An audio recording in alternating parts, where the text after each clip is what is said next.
Melanie Chartoff, how are you? Thank you so much for joining me. Thank you. It's a pleasure. Glad I could get here. I'm in my Absolutely. house. I'm in my house. But getting So, into the office is just like complicated. It's just complicated. But yes, glad to be with you here. indeed. So, I actually kind of want to go backwards a little bit with this one. I want to start with your writing. I got to read some of your essays, but for anyone who's not familiar with your work, kind of unpack that. What got you into writing?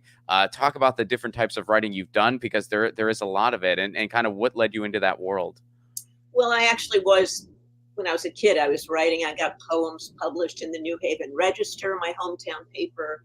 I wrote a play in the fourth grade, which was put on in the New Haven area. But I didn't get to play the lead in the play that I wrote. And that's when I decided to be an actor. I think I was 12. And then Hmm. I worked at the Children's Theater in New Haven at Long Wharf Theater, and did a lot of local theater at Yale University. When they needed a girl, there I was. But I've always written all kinds of things: poems, speeches, satirical stuff.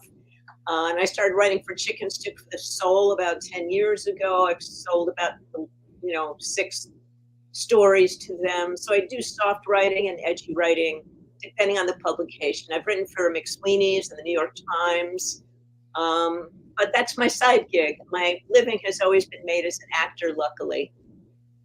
I'm still You living need up. to have something more conventional. What? I said you need to have something more conventional.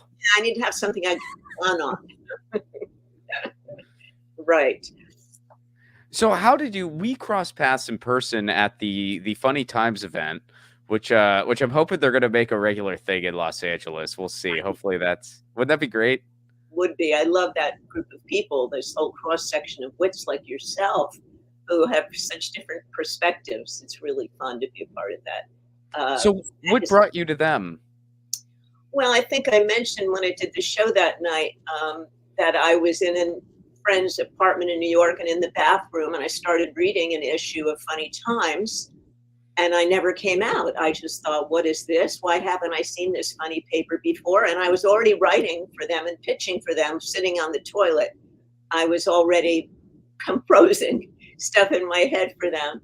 And I guess I sold my first piece to them like maybe 8 years ago. And it's sporadic. I mean, I'm not a regular like Dave Barry, certainly, or Andy Browski, but I get a piece in every once in a while. If it's the right point of view. I write from different character points of view, and I think that's what works best for me with them. Talk about your creative process a little bit as a writer. Like do you like just sit down with a pen and paper or a keyboard? Do you kind of get inspiration that comes to you? Like just talk about your creative process. Well, in terms of writing, a lot of it happens when I'm in conversation with people. I'll think of something that's just apropos and it'll trigger me. A lot of my writing or read up writing gets done like between 4 and 6 a.m. I just start dozing into a rewrite on something. It's really remarkable how my brain kind of fills in the blanks when it's that when I'm that unconscious. Um, but I don't really sit at the computer and write it until it's pretty much formed. And then I scribble down as many ideas as I can. Sometimes I will be in my car and I'll just send a text to myself with a perfect bon mot, with the perfect phrasing, and send that. And sometimes I have disparate ideas over a year's period of time, and I'll say, well, I need more on this or I need more on this. And then I'll find an umbrella or an overweening idea that can include all of those thoughts. So I don't really have I'm not a plotter, I'm not an outliner. I'm not a professional, but of course, my process for acting is very interior. I've had very good training from Stella Adler. Harry Master George was my real secret weapon. And that's a very interior process.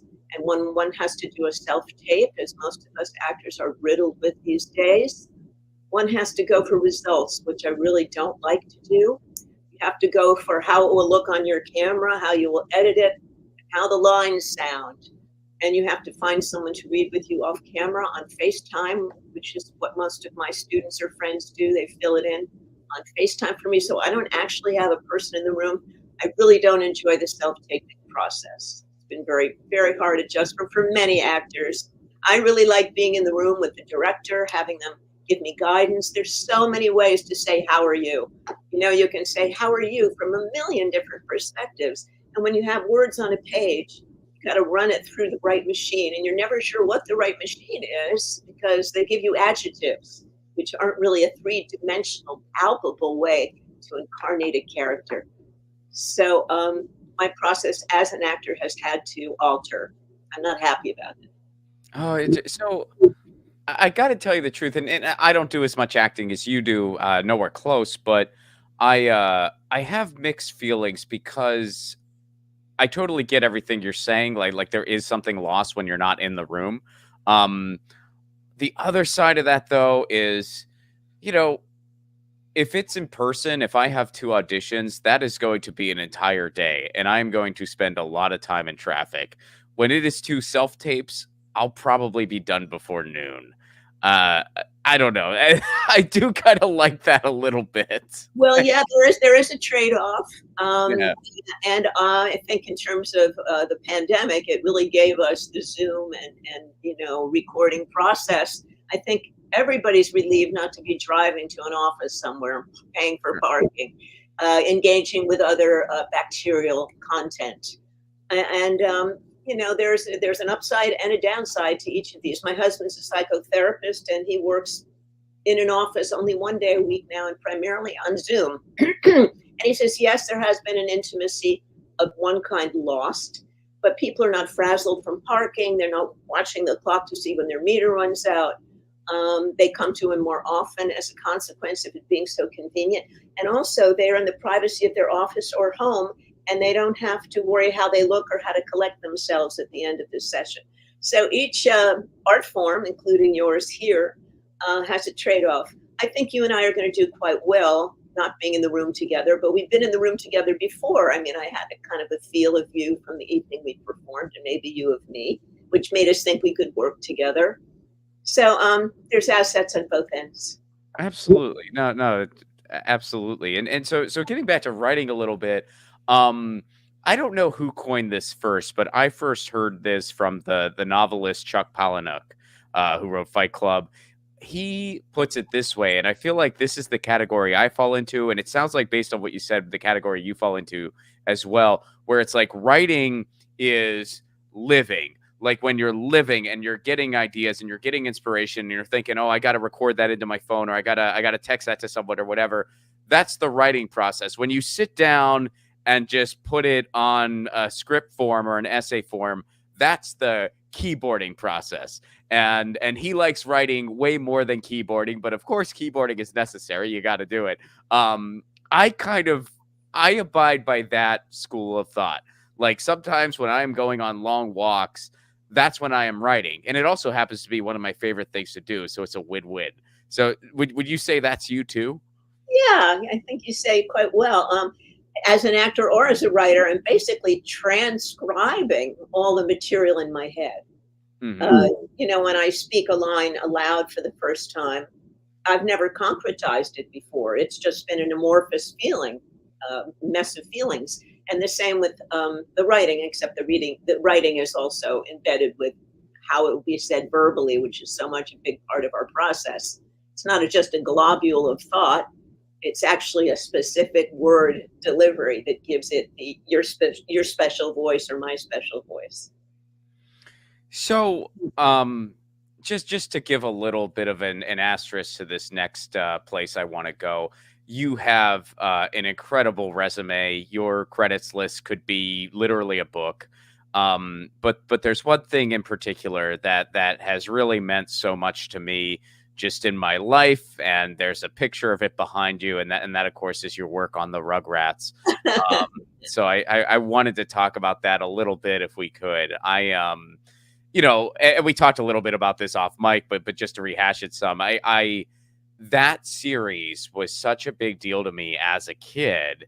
And then as I grew up, I realized, thinking about it now, I realize how that series and a lot of the series around that time, but the Rugrats in particular were light years ahead of its time, were saying things that I don't know if you could get away with today. I mean, in a time, I mean, it was so socially progressive, and I'm sure you could give more examples than I could even, but it was so socially progressive back in the 90s, when everything was a Christmas special. The Rugrats were talking about Hanukkah, and talking about things in the Jewish tradition. The Rugrats criticized capitalism. I mean, the Rugrats, like there were a ton of anti-capitalist messages in the Rugrats, which, hey, maybe that's the reason I'm a socialist today. I don't know. I feel like there's a lot of reasons, but maybe that's one of them. Maybe a few seeds were planted back then. Um, so first of all, like just to turn it over to you, having blabbered all that, I mean, talk about some of your time there. It was such a lucky break. Um, I just went to an audition, and then they called me back, and I got to improvise with Jack Riley, who I'd worked with before. And the way the character was described was very much like my own mother. Okay. Uh, and so for me, in my small point of view, from my role's perspective, the role was right in my wheelhouse.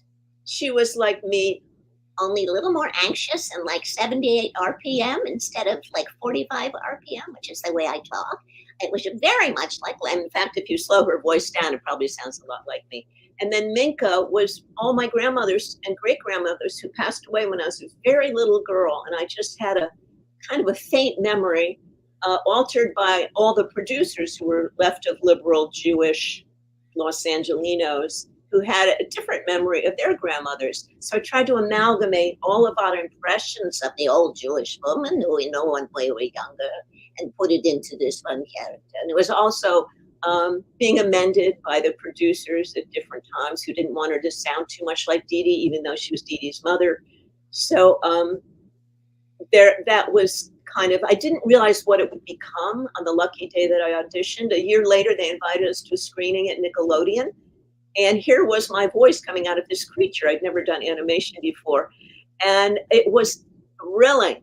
And then they told us they were going to do 7 of them. And I said, sure. I was doing another series, but the other series, my hours weren't completely washing out the whole day. So sometimes I could just drive over or get a cab over to the other studio and record for a half hour to an hour. And I had no idea, none of us did, what it would become. It was such a sort of a dyad of adult speak and baby speak. All the producers on our show, these left of liberal Los Angelino Jews, had babies and infants. And they were so able to capture those moments of bewilderment and confusion on the parents' part or on the baby's part and put it into language both adults and children would understand. It was kind of brilliant. One of my favorite episodes was the potty training episode, where the babies are trying to figure out how they should urinate. And they're watching Spike the dog, and they're terrified of the toilet. I mean, when I was a child, I was afraid of the toilet. To me, it was like I was going to get swept up in the tornado in The Wizard of Oz and sucked down into this vortex. So it was really a remarkable commingling of a bunch of like minds. And then they hired people who were also like-minded, aging beatniks, to put across their Oh, philosophy. I mean, it's just so beautiful. Like when you, especially when you break it down, just the layers to all of those characters. I mean, the fact that like Stu was this kind of entrepreneurial guy who never quite landed the breaks he wanted to, and that was part of it. And it was told with humor, but there was also kind of so much going on there, and A that, lot of heartbreak and Stu. I mean, a lot of yeah. frustration that we all felt for him. And Dee Dee has to go on a game show at one point to save the family's reputation. So you got a sense that she was a working mother. Actually, I'm told she was a teacher, although we never had a teaching episode, to compensate. And we all had boyfriends or husbands, I suppose, not me, who were kind of slackers and had great ideas that just never came through to fruition or profit. So I think it touched a lot of sensitivities in my particular culture, young parents. Did you ever get any pushback from the powers that be throughout that show? I mean, you don't have to like name names or anything, but did anything like that ever happen? Because I mean, It was pretty edgy, for lack of a better way to put it. Did any suits ever be like, "Ooh, back up a little bit"? Not the suit so much, but my own mother was very troubled by the incarnations of Boris and Minka. My mother remembers an era of the Holocaust. She fled her family fled the pogroms, and to her, the depictions, the cartoon depictions, and let's face it, all cartoons are make people look funny looking. Really scared her. The altered noses, the voices, the Mm, stockings around the ankles. She was very troubled by this, and so I told the producers, and they said they had other Anti-Defamation League Jewish groups write to them about those depictions, and we were all in shock because it was so affectionate and loving, and it was so full of adoring these people who were dying out. So oddly, the pushback came within our families and the outside world. I don't remember having pushback from the suits, but I wasn't in the room with them, so I'm mm. not sure what happened. Well, how did that make you feel? I mean, did you did you understand your mom's perspective? Did you side with it, or like what was your take on all that? Like, was it like, well, what we're trying to do is like a positive thing? Like how did you kind of digest all of that? Well, for comedians, it's always a sensitive edge. Things that even more so now that everybody's so woke.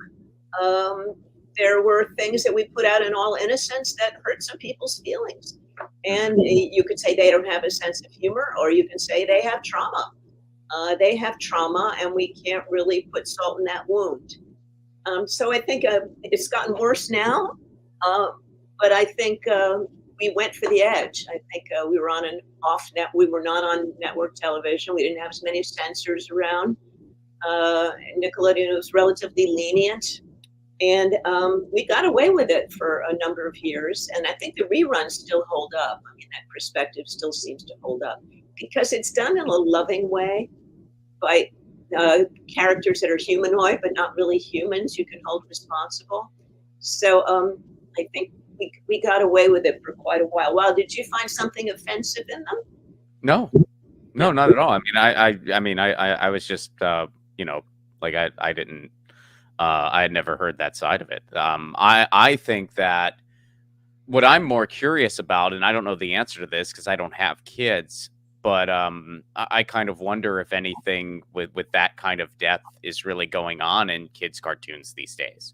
I'd like to think it is, but when you look at what my generation had with the Rugrats, stuff like Rocco's Modern Life, Ren and Stimpy, there was a lot of depth to that stuff, and maybe it's just because that was kind of my era, so I got the rose glasses on, but I kind of wonder if that kind of depth is going on today. I hope it is. Well, we may have laid groundwork in infants for this kind of thinking, but I think the children were watching it merely from the animation point of view, the humor, the common jokes that babies had about the bathroom, Mhm. about who's bigger, who's littler. And then the parents were listening to it at a whole other level. I mean, the show babysat the parents and the babies, which was kind of a great a great coup.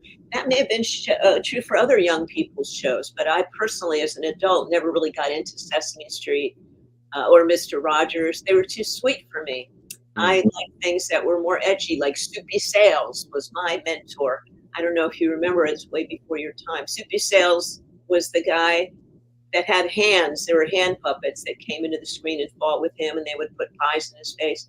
And he asked the children at one point to go into their parents' wallets and get out little green pieces of paper and mail them to the network. And a lot of children did, and he got thrown off the air. I mean, I got him when I was like 9. That was my kind of humor.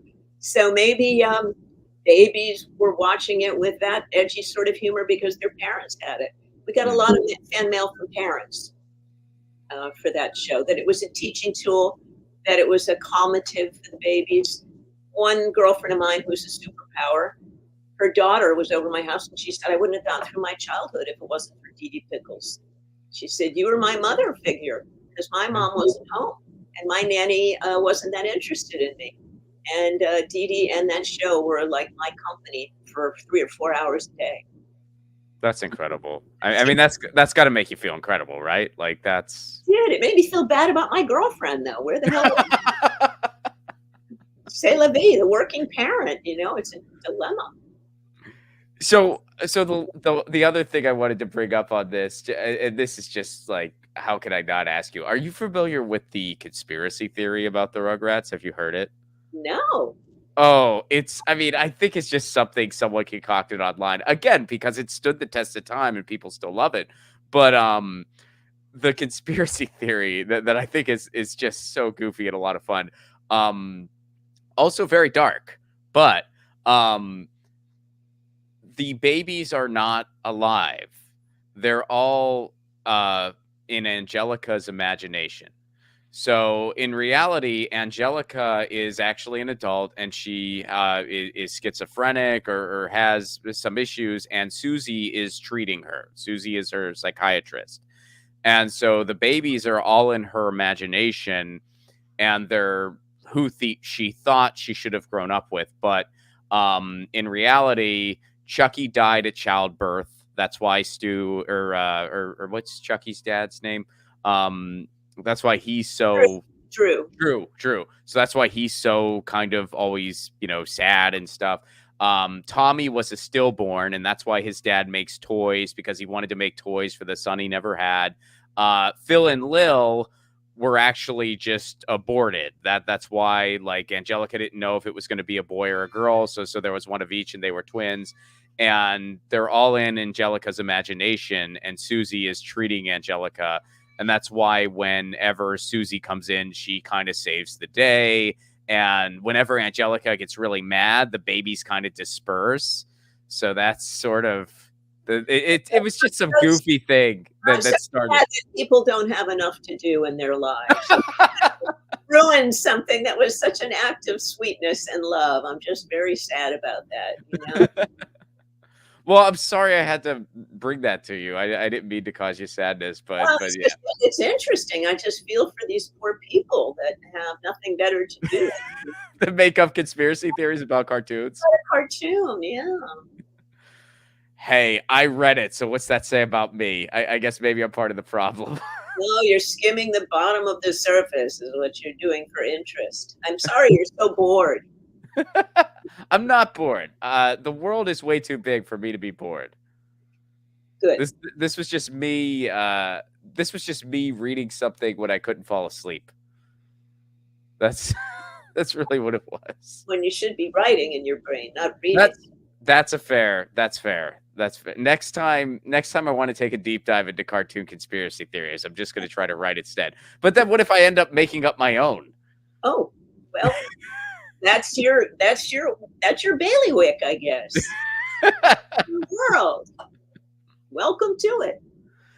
So you've done a lot of different things in different capacities. Do you have a favorite? Do you prefer stage acting? Do you prefer film? Do you prefer animation, VO?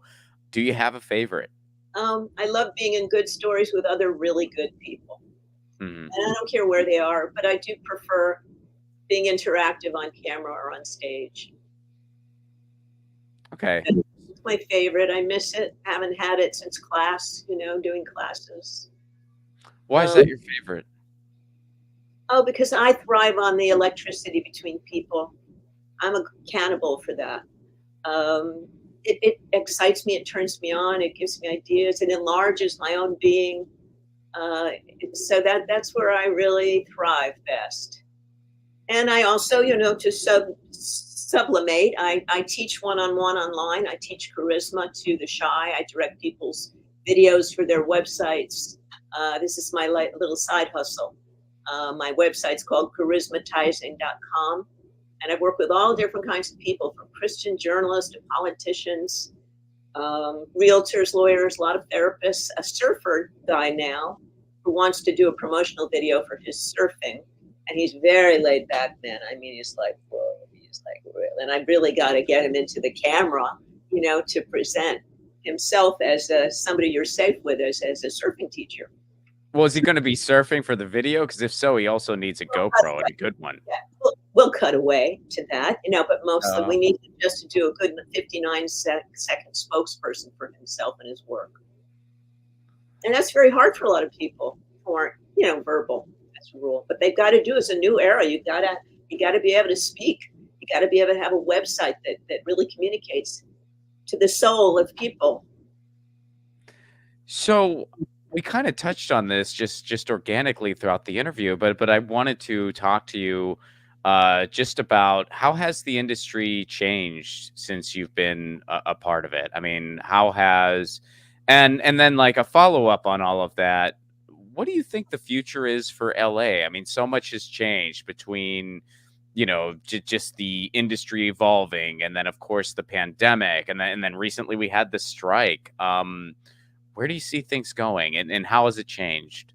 Well, AI is certainly a threat, but I think, and I hope, that we will always need the electricity that happens with a human brain, the ingenuity, the originality, the spontaneity. Um, I have to believe in that, and that it'll be captured in whatever different ways. I can't even anticipate the ways it might be captured. Um, it does look darker than it's ever been for people my age. I will say that. There's like 12 women that have it all sewn up. Nowadays when I audition for something, it's between the ages of 50 and 80. They have us all in this one category. And, grandma between 50 and 80. And it's like there's a lot of terrific actresses between 50 and 80 who are inventing, ways to say, how are you? So it's really a very challenging time for me. It's not been a good period. This switch to self taping. I'm not a geek. I don't really love the technology. I've made these alterations, for example, to talk to you today, but it's not my favorite kind of work. And all of us moan and groan about it. Those of us who are not born cable ready, computer ready, we've had to learn all these new skills after studying Shakespeare and opera and classical dancing, ballet. I mean, it's really kind of interesting how my cartoon voices have kind of made me bought my house when I have so many other skills that are not getting, tapped. But that was for me. I have girlfriends that I go to a dance class with on Sundays, and we're not going to be dancing in any Broadway shows, God knows. But we love those muscles that it awakens, and we love dancing with other people. So this is our private joy, collaborating with other people. Yeah, I mean, I hear what you're saying, and I remember a friend of mine, like we were just it was a comedian colleague of mine, and she, she had started, she was a generation or two before me, and we were just kind of just talking about everything, and she just goes, it's so much more corporate now. And I said, well, what do you mean by that? And she goes, well, I feel like back in the day, you were a comedian. You were just a comedian. Now you got to be a social media marketer. You got to be a video editor. You got to be a content curator. You got to be, and it can get, I mean, I think at the end of the day, the creative work is still largely the same. There's just all these other things that you just have to do to get it out there. I know it's really frustrating. Um, One of the things I'm doing now is I'm doing these Comic Cons. I'm doing the Pasadena Comic Con on the 28th here in Los Angeles, because I get to engage with the actual people and hear what they like and hear what turned them on. And I also get to sell my book, which I just happen to have a copy of right here. I happen to have a copy of my book. And I get to do the voices for their phone messages. And it's like in a very small way, I have a captive audience, like one audience person at a time to engage with. And so it's really been kind of more rewarding than I thought it would be. There are a lot of these shows where I did one outside of Boston, and it was kind of a cosplay event. The people that attended were all in costumes, and they wanted me to recognize them, and I wasn't hip enough to the idiom that I could. I'd say, "Well, I think you're some kind of Marvel guy," and they would demand, like, "Well, I'm such and such," and I'd say, you are." Yes, of course you are. So there's a lot of that. I'm getting to know who the real audience is by doing these events. with some of the feedback you get, I mean, is it all like kind of Dee Dee Pickles centric, or what are Well, some a of the lot of thoughts you people get from like folks? this other character. I played this Miss Musso character Hmm. uh, on Parker Lewis. A lot of people remember me for that. Some people who are elderly remember me from Fridays, which was in the late 70s, early 80s. Some people remember me from Seinfeld. I was on it a couple of times. So I have different pockets of recognition. I'm just hoping I'll still have my role on some really cutting edge show as I have before that will give me a voice for in the new era. I don't know what my chances are. There's so many wonderful actors, but it's my hope. Well, Melanie, in closing here, please plug away. Tell everyone where they can find you, where they can get your book. Let everyone know. Oh, well, my book is everywhere that you can buy online books. Google, Apple Books, Barnes and Noble, Amazon, of course. It's called Odd Woman Out, and it's about the psyche of an actor, someone trying to become a human being by playing roles. Before one learns how to become a human being, one tries on different perspectives and points of view. And a lot of people have written me to say how much it meant to them. They're very touched by it. And if they want to work on their personae, and I've got a million of them, they can write me at charismatizing.com. That's my website, and fill out the contact information. And I'm happy to give them a free 10-minute coaching session on Skype or FaceTime to give a sample of how I would help them enhance their personas for dating, for pitching, for doing a video, for anything that comes up in which they are in the public sphere, high stakes public sphere. So, Well, Melanie, thank you so much for doing this. I'm so glad we got to cross paths in person, and hopefully we'll get to do more shows together as well, because that was an incredible evening. thank you. I hope so too, Ron. It was really fun. And thanks for inviting me on.